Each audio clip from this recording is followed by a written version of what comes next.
The Legions of Athena. Chapter 30. Maximus had returned to the war room, and in his absence, the place had transformed into a small party. Food and drinks were being passed all around, and the monitors were replaying Athena's battle with the Drakon. A few were still surveying the remaining Martian troops that still had not retreated to their base camp, but no one seemed too worried about that. All the Athenians were in a joyous mood, singing victory songs and shouting jokes about Ares and Martians. Even Odysseus had downed a drink or two. Achilles was talking with Icarus, while Theseus brooded nearby. One would have expected that the champion would at least crack a smile considering the victory, but no such luck. The goddess was there as well, though she still looked too tired to be awake. She dutifully sat on her throne, politely smiling at the festivities around her. Maximus found his three friends huddled in a corner. They had some food in their hands, but other than that, they were trying to stay invisible. Needless to say, Rex was not happy about all the insults being thrown at Mars. If I hear one more joke about how many Martians it takes to change a light bulb, I'm gonna stuff someone's head up a socket myself, Rex said through gritted teeth. But he lowered his voice. He wasn't stupid enough to antagonize the soldiers at a time like this. Well, you better start getting used to the jabs if we are going to live here, Max said, which earned him questioning looks. So he told them about what Achilles mentioned. It's not a bad plan, Mia mused. I mean, my work with the hams is done, but I could still join there as an apprentice maybe. It's easy for you to say you're not from Mars. Max, you can't be seriously considering this, Rex argued. What other choice do we have? Pointed out Hedger. Not you too, Rex said angrily. These people are never going to accept us as one of their own. It's like Hedge said, what real choice do we have? It's not like we can just waltz back into Mars, Max reasoned.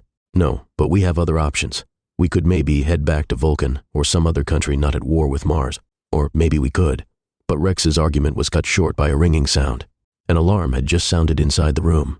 Everyone stopped what they were doing on hearing the alarm, and the room went quiet. Even Athena seemed alert again. What's going on? Odysseus asked one of the technicians. Sir, it's one of the outer sensors. Something is approaching the city at an alarming speed from directly above us, he replied. The monitors were all fixed on the disturbance now, and as described, something was hurtling straight towards the Aegis wall. Ares has begun his counterattack already. One of the soldiers shouted. Does he have another monster in his arsenal? Hollered another. It was Lady Pallas who replied. No, it's too small to be any monster. I might be mistaken, but it looks like a man. Athena rose from her seat to examine the monitor herself, but on inspecting the screen, her sharp eyes widened with dread as she whispered, That is no man. Heracles, that was the name given to him at birth. It meant the blessing of Hera in the ancient Greek tongue, his mother's pathetic attempt to quench the goddess's rage. But Hera would not be so easily pacified, for in her eyes his very existence was a veiled insult to her, one she constantly tried to correct. For you see, his mother had done the greatest sin imaginable to the goddess. She had given birth to her husband's son, to the son of Zeus. It was the Skyfather's epic moment of weakness, when he lusted after the mortal woman Alcmene. But his actions had not gone impervious. The woman bore fruit, and 9 months later Heracles was born. If anything proved that the universe had sense of irony, this was it. For all gods were forbidden from bearing an offspring by the god king so as to not disrupt the balance of power. Though children fathered by gods did spring forth from time to time, for Zeus himself to disobey this command was a different matter. The lineage of Heracles was a closely guarded secret, but Zeus's wife Hera had found out.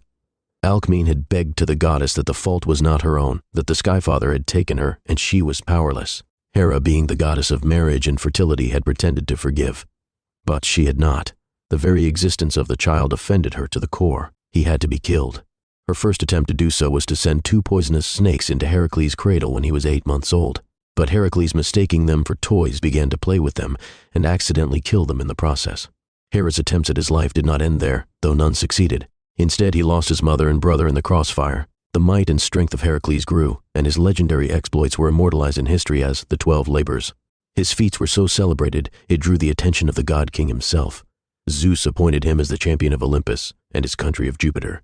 But he did not do this out of any sort of paternal affection. He did it purely because he found a great deal of use for the immense strength of Heracles, a fact he made clear by ever referring to him only as champion, while he considered the Olympian gods who were no true children of his as his sons and daughters. But Heracles did not care. He had decided that he would be a dutiful son, even if Zeus would not be a dutiful father.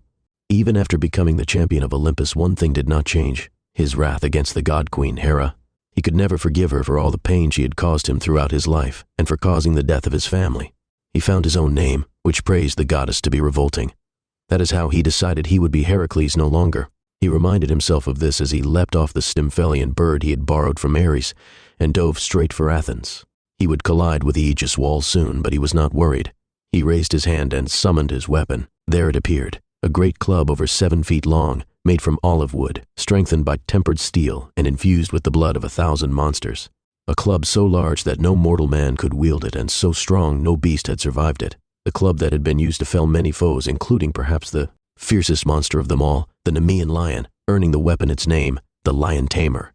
As he edged closer to the barrier, he reminded himself who he was. He was the champion of Jupiter, the protector of Olympus, and the dutiful son to an indifferent father. Most importantly, he reminded himself that he was Heracles no longer. As he swung the Lion Tamer down at the Aegis, he shouted, "I am Hercules." With that one strike, the Aegis wall had shattered.